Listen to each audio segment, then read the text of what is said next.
दोस्तों नमस्कार। अमेरिका के द्वारा H1B वीज़ा की कीमत $100,000 करने के बाद, यानी कि $100,000 करने के बाद पूरी दुनिया में एक हड़कंप सी मच गई। और उसके जो सबसे ज़्यादा जो प्रभाव देखे गए, सबसे ज़्यादा जो उथल पुथल देखे गए, वो भारत में देखे गए। उसके कारण इस तरह से कि H1B वीज़ा के जो स्टैक होल्डर हैं, उस टोटल वीज़ा धारकों में यदि संख्या को काउंट कर लिया जाए तो लगभग 70% H1B वीज़ा के जो धारक हैं वो भारतीय हैं। एक तरह से आप कह सकते हैं कि डोनाल्ड ट्रंप ने एक ऐसा तरकीब निकाला कि H1B वीज़ा को इतना महंगा कर दिया जाए कि भारत से जो बड़े बड़े software engineer, network engineer, IT के अलग अलग जो एक्सपर्ट अमेरिका आते हैं वो आ ही नहीं पाए। और मैंने H1B वीज़ा को कवर करते हुए एक वीडियो बनाया था और मैंने ये बात कहा था कि ये अमेरिका ने अपने पाँव पर कुल्हाड़ी नहीं मारी है, बल्कि कुल्हाड़ी पे पाँव मार दिया है। और वही हुआ। जैसे ही H1B वीज़ा का 1 साल का सालाना फीस उन्होंने $100,000 रखा तो इंडस्ट्री में पूरे हड़कंप मच गए।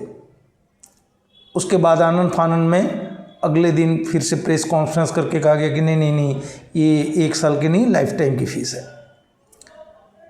बहरहाल मैंने उसी दिन कहा था कि इसके जो इम्पैक्ट हैं वो दुनिया भर में पड़ेंगे और भारत में भी पड़ेंगे।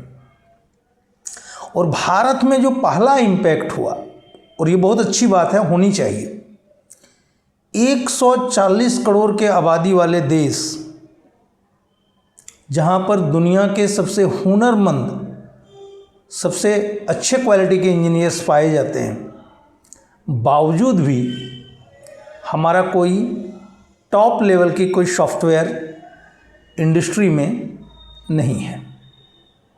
हम बाकी कंपनियों के लिए, अमेरिकन कंपनियों के लिए, यूरोप के लिए बनाते रहे, लेकिन हमारी खुद की वैसी कोई पहचान नहीं है। लेकिन भारत में भी इसकी शुरुआत कई कंपनियों ने इसके पहले भी किए हैं और अब उसकी जो आप कह सकते हैं कि उसमें जो तेज़ी है वो आने वाले दिनों में बढ़ेंगे।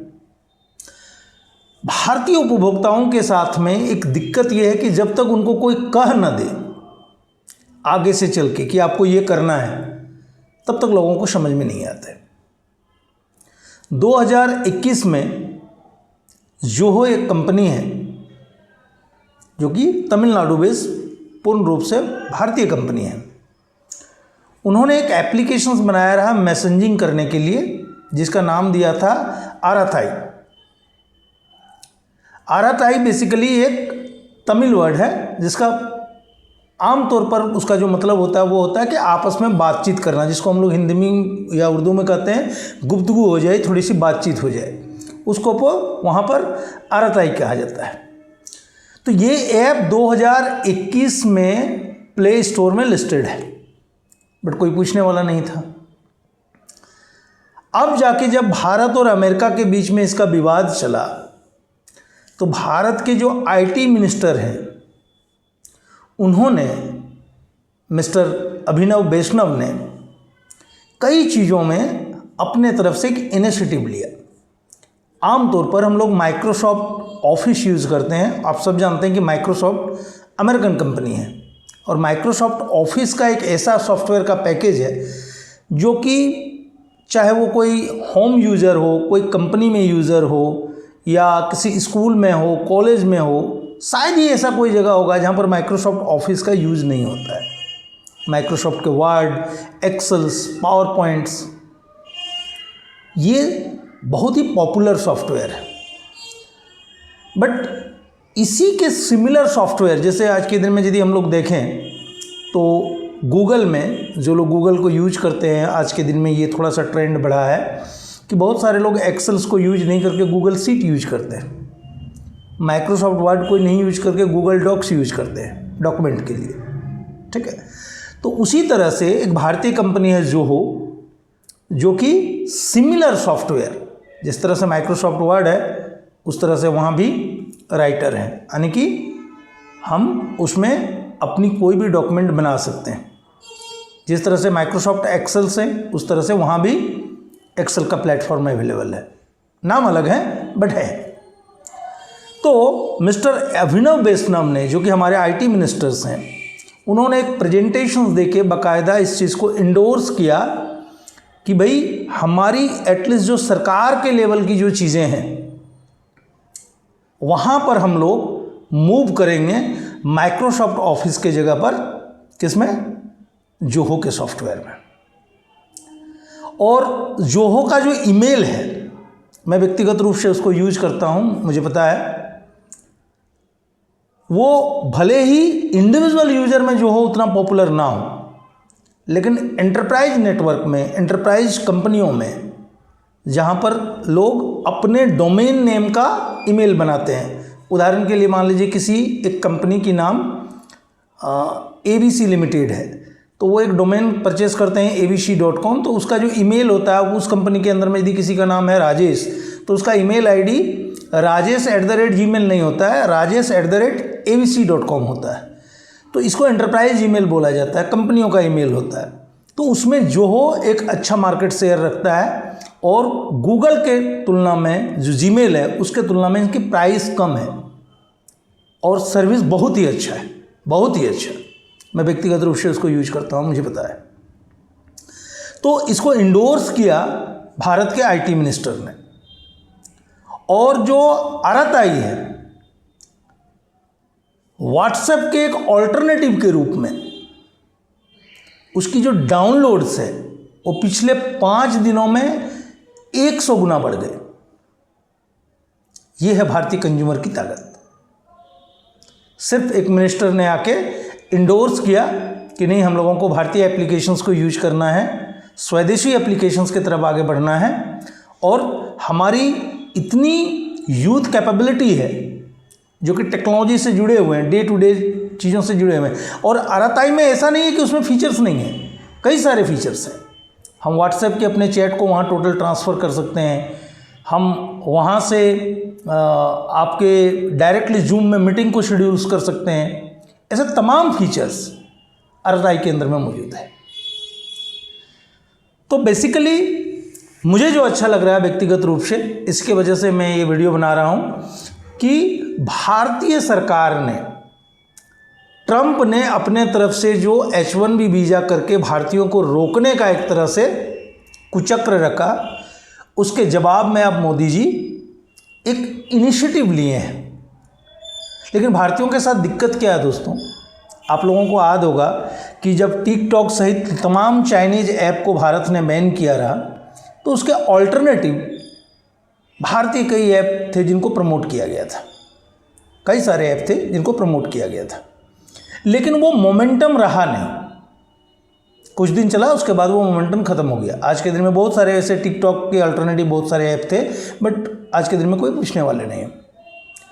तो मेरा भारत सरकार से और देश के सभी नागरिकों से ये गुजारिश होगा कि हमारी जो डिपेंडेंसी है, उस डिपेंडेंसी को पूरी तरह से, क्योंकि पहले ठीक है हमारे पास उस तरह की टेक्नोलॉजी नहीं थे, हमारे पास उस तरह के इंजीनियर्स नहीं थे, समझ में आता है कि आपके पास ज़्यादा कोई विकल्प नहीं है, लेकिन इसे कम किया जाना चाहिए। और भारत सरकार को अपना इनिशिएटिव लेके जीमेल जिस तरह का एक मेलिंग प्लेटफॉर्म है, आज के दिन में सभी अपने मोबाइल फ़ोन यूज जो भी करते हैं उनका एक ईमेल अकाउंट होता ही होता है, जिसमें हमारे तमाम बैंक से अकाउंट लिंक होते हैं। हम किसी भी तरह का कोई किसी को मेल करना चाहते हैं तो हम उसमें यूज करते हैं। तो भारत सरकार को एक अपना ईमेल सिस्टम बनाना चाहिए, ठीक है, भारत मेल के नाम से या कोई भी नाम से जो एक सुनने में भी ठीक ठाक नाम हो, और उसमें भारत सरकार को कुछ मैंडेटरी चीज़ें कर देना चाहिए। मैंडेटरी इस तरह से कि भाई आपकी जो OTP आएंगे, बैंक के जो OTP आएंगे, वो जीमेल में या किसी दूसरे मेल में नहीं आएंगे, जो भारत सरकार के रिकग्नाइज मेलिंग सिस्टम है, उदाहरण के लिए मान लेते हैं भारत मेल, उस पे आएंगे। जो आधार के OTP आएंगे वो उसमें आएंगे, कोई पासपोर्ट बनाने जाएगा उसके जो OTP आएंगे वो उसमें आएंगे। यानी कि जो तमाम जो आज के दिन में डायरेक्ट ट्रांसफ़र होते हैं DBT स्कीम, उसको भी उससे लिंक कर दिया जाना चाहिए। तो इससे क्या होगा कि लोग अपने मोबाइल में Gmail के साथ में भारत मेल को भी रखेंगे, या मैं भारत मेल एक उदाहरण के तौर पर दे रहा हूँ, इसके जगह कुछ भी नाम हो सकता है।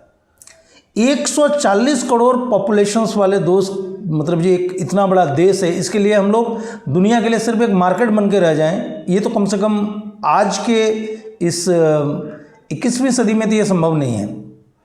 तो ये इनिशिएटिव जो भारत सरकार ने लिया, जोहो को प्रमोट किया, और आरएतआई जो आज के दिन में मार्केट में काफ़ी पॉपुलर हो रहे हैं, कम से कम ठीक है, वो व्हाट्सएप के कितने बड़े ऑल्टरनेटिव बन पाते हैं ये एक दूसरी बात है, लेकिन कम से कम एक भारतीय सॉफ्टवेयर को एक बूस्टअप तो मिला, एक ऑल्टरनेटिव तो मार्केट में बना।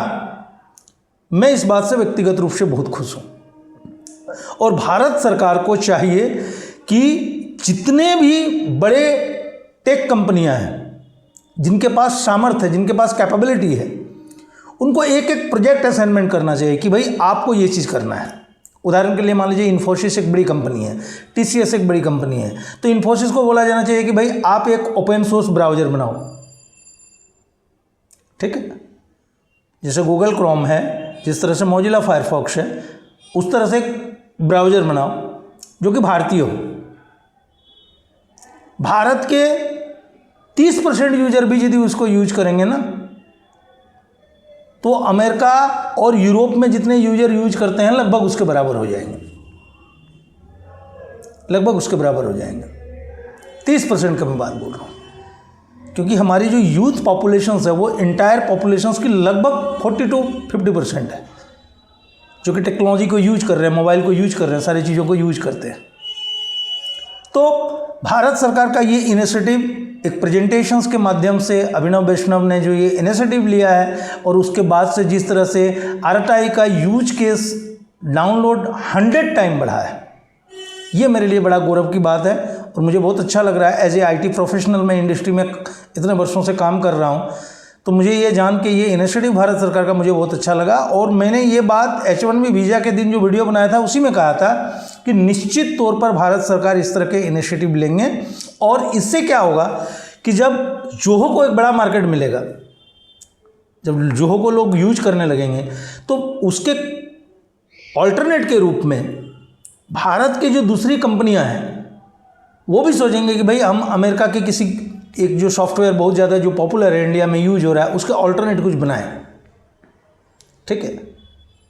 चाइना आज के दिन में दोस्तों हर मामले में, ऐसा नहीं है कि वहाँ पर अमेरिकन सॉफ्टवेयर यूज नहीं होते हैं, होते हैं, बट उनकी खुद की क्लाउड प्लेटफॉर्म है अलीबाबा, ठीक है, वहाँ एज्योर भी यूज हो रहा है, AWS भी यूज हो रहा है, बट उनकी खुद की क्लाउड प्लेटफॉर्म है।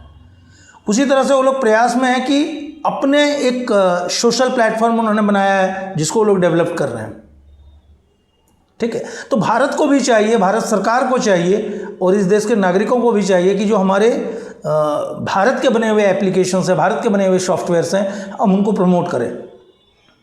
ये हम लोगों की मानसिकता भी है। हम लोग कश्मीर का भी उदाहरण देते हैं तो कहते हैं ये स्विट्जरलैंड जैसा है, ये कभी नहीं कहते हैं कि ये अपने आप में एक कश्मीर है।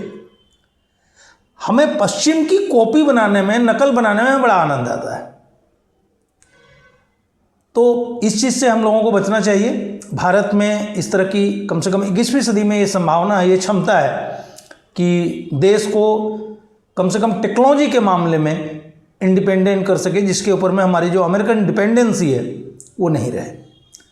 उम्मीद करते हैं आप लोगों को हमारा आज का ये चर्चा अच्छा लगा। जय हिंद दोस्तों, फिर मिलते हैं एक नए वीडियो के साथ में।